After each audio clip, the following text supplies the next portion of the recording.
Hello, thank you for joining me for day number 86 of 365 Days of Public Speaking. My name is Lionel Yamenti.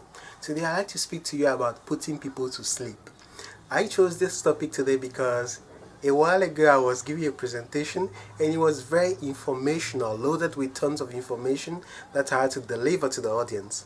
And because I did not spend enough time preparing, practicing, finding ways to make my content attractive to the audience, even though they were the right audience for that content, I put people to sleep in my audience.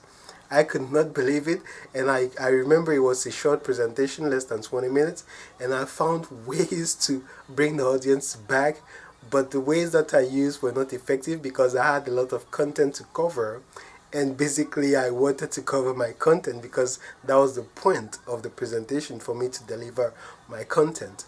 What's the lesson? The lesson is that putting people to sleep is okay, but you have to spend time preparing for every single presentation you have.